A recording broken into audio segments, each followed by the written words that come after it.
Welcome to another edition of Vigorously with me, Val Kleinhands. Thrilled to have Dose of Adolescence in the building. Welcome. Hello. I'm so glad you're here. Thank you for having me. I appreciate it. Of course. So, refreshing our memories, your sound is pretty varied. Like, I honestly can't put you after 25 years almost Yeah. of music into one particular genre. So, catch us up. How would you describe your sound today? The sound today, honestly, we just call it like an eclectic mix of Mm. basically just music. It's got a little bit of hip hop, pop, punk. Yeah, and it just kind of happened out of nowhere. We didn't really plan on it. It just happened. And my brother and I, we grew up listening to all kinds of music, hip hop, rock. We just got into a punk band when I was 17. That explains it. Yeah. So at the time, turning the clock back a little bit, were you just as varied? I mean, we kind of just always we wanted to always write from our heart. So we wrote songs about real life and never really had like a specific model in mind. We just would write stuff. Like sometimes I think when we first started out, there were some songs sometimes I'd come up on guitar that maybe were a little too much in like a metal, like rock vibe. So we didn't use Mm. them, but we just wrote from our heart. That's like what our name always meant to us is we named our band Dose of Adolescence because when you were a kid and you hadn't been like tainted by the world yet and you were just yourself. Right, corrupted. That's, yeah, we just always tried to do that with our music, just really write from our heart and write about real stuff that we've gone through. Yeah, that means everything because we all remember that 12, 13, 14-year-old who, just got into Slayer and now they still listen to Slayer Yeah, because it just they become fans forever, or they go back to like the emo pop punk era. Like yeah, that's what's warming my heart lately is like the resurgence of that we're seeing a little bit in music lately. I'm like, oh, yes, My Chemical Romance is back. Like yeah. those It is MySpace awesome. It days. is awesome. I'm so back. I can't wait to see what they're going to do next. They're putting some teasers out right now, and I'm Yeah, like, oh, the tour is so good. I could go on about My Chemical Romance all day, but I love the vibe. Romance is a great band. Yes, Yeah. yes, absolutely. What a big part of why we're talking today is obviously Zircon have the new album. We're ready Yes. for it right now. Tell me everything we need to know about the work that went into this because you took a minute before putting this together. Yeah, we did. We took a little time off. My brother and I, we were taking care of our dad. He was getting older in the years, and he raised us on his own. It was a promise that I had made when I was a teenager that if he ever got to a point where he needed some help, that I would definitely drop what I was doing and make sure he was good. Yeah. My brother and I kind of thought that maybe music was just done. I feel like I needed time away from it to discover that it wasn't my identity, that it wasn't Okay. what made me who I was. And we felt called back to music. So we just wanted to do it the right way and started writing some new stuff. Some of these songs originally came around. One of the last times we did South by Southwest, we ended up playing a show with some of our producers' friends, like writing partners, Hmm. and we hit it off. And we're like, oh, we should do something when we get home. And lo and behold, we actually did, and that's how Lower Middle Class came about. Yeah. Yeah, we just like, and then we just felt like, oh, we're onto something. Kevin Lyman had told us like, hey, you guys have something going here. I think you should pursue it. We That's a never, compliment. yeah, we never intended to, I guess, necessarily change genres.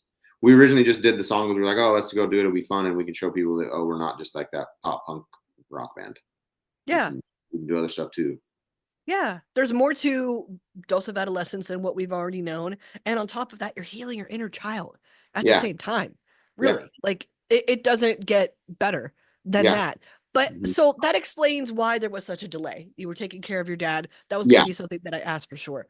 yeah. How do you feel about the fact that there was a delay at all? Do you think it was beneficial musically to take that time off? I mean, for me, it was super beneficial. I feel like I've healed a lot in the last several years. I've changed a lot. I got married. I have a daughter. Wow. Um, I think it was beneficial for sure. Maybe not necessarily for keeping the fan base around, but it was beneficial for my life in general. Yeah. And I was okay with not doing music anymore.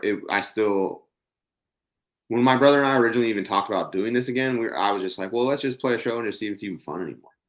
Yeah. And maybe we would have kept doing it just for fun, like here and there. But we definitely, like, everything that has happened, we feel like we got called back for a reason, and it's definitely still fun. We missed it. We love it.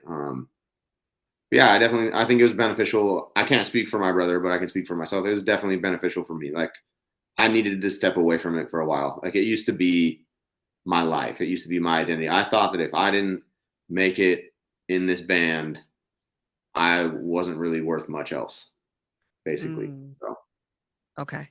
Now you find your worth in what I'm hearing is family time. yeah. And what else do you like to do when you're not doing music? I mean, I usually, whenever I'm not working, I try to spend time with my family, Yeah. my dogs. Yes. Yeah. Dogs are the Other best. than that, I just try to take care of all the stuff I need to take care of.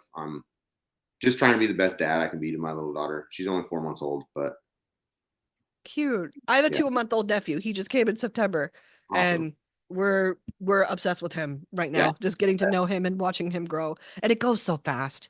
It It really changed. does. Yeah. Oh, every month. So get back up. First single you released in like a decade. Yeah. That had to be a little bit nerve-wracking when you're like, I don't know if we still got this, or I don't know what the reception is going to be. Was it nervous, excited, or was it like, let's just go, let's just do this? I was just excited and I was just ready for it to come out. And for me, the way the song came together and how it all worked, I was just like, dude, I just want people to hear it. And you know what? If they love it, cool. If they don't, we're still kind of in the same boat we were in. So Yeah. just go for it. And I thought that that was the best song to release too, because it's just kind of about the last several years, musically at least, and other things in life. Felt like, oh, we have been knocked down, but we're going to get back up and just go for it. Yeah.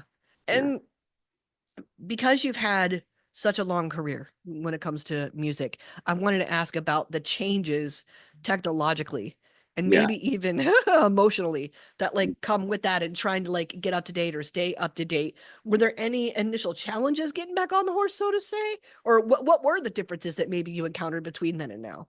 Definitely like social media changes aspects. Back in the day, you used to just be able to like have a cool picture, write a cool Mhm. caption, and fans would like interact with it. Now I feel like everything is a reel. It's like short music videos. We realized like you need to make like multiple versions of those for like each song. People's attention spans, I feel like, have even gotten maybe shorter in the last decade. Mhm. Um, but it's also beneficial. Like I think technology is always like it's a great tool if used properly.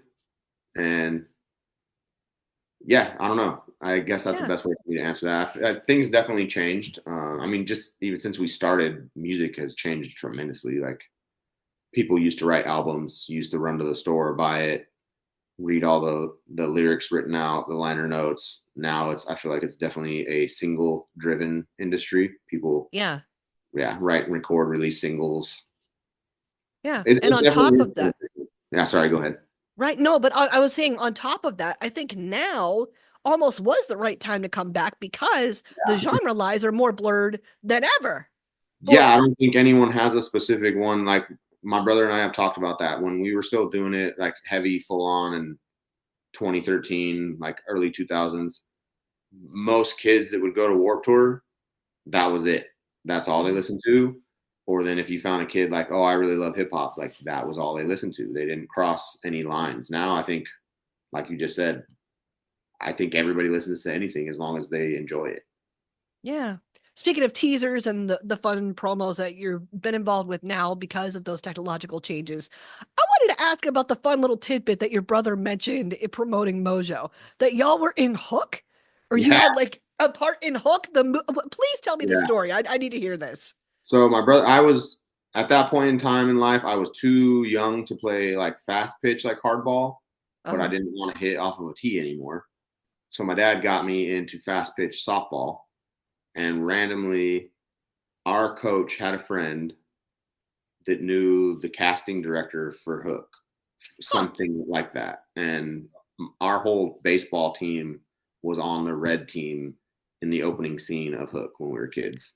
Oh, that's nice. Our dad was in the stands. It was a cool experience. We were there for like 12 hours. We had to do like classwork while we were there. We got Mhm. fed. We met Dustin Hoffman, Robin Williams, and Steven Spielberg. They actually all signed my baseball glove, and me being the kid that didn't know anything about any of that and didn't care, I kept playing with that said baseball glove for the rest of the Oh baseball. no! So do you still have it anymore or no? I don't know. It fell apart and it all faded. Ah. But for me, it was just cool to have it, and I didn't think about that stuff back then. I didn't care.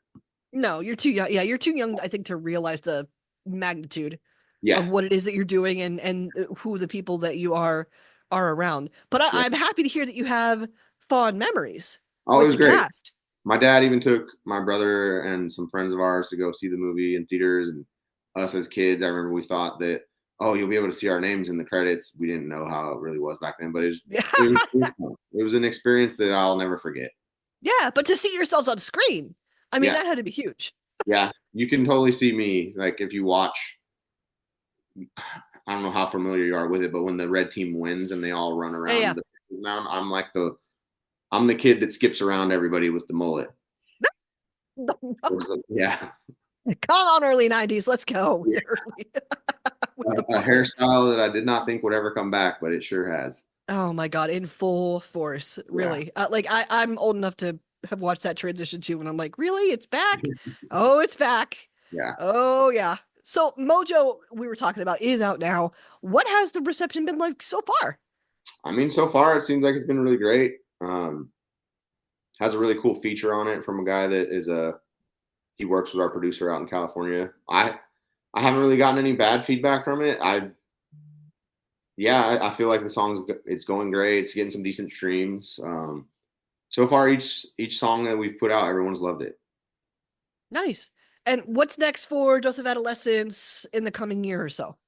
Well, after the new year, we our label is taking one of the songs to active mainstream rock radio, Oh, and after that, we don't have anything set in stone right now, but there are things going into play of trying to get on the road again because we haven't toured since 2018. Um, okay. but that's the main plan for next year is get the song to radio, see how it does, and get out on the road. Yeah. Do you find that talking current day, you can do more with less, so to speak, when it comes with technological skill set, or you could do more with a smaller budget even today. Yeah, I think so. Because the way that I mean, even before we really like took a break, we used to tell people like, I mean, it's beneficial to have a label, obviously, but with the way that the internet got and Mm, is, if you worked really, really hard and kept at it, you could do a lot of things without it. hmm. So it's beneficial.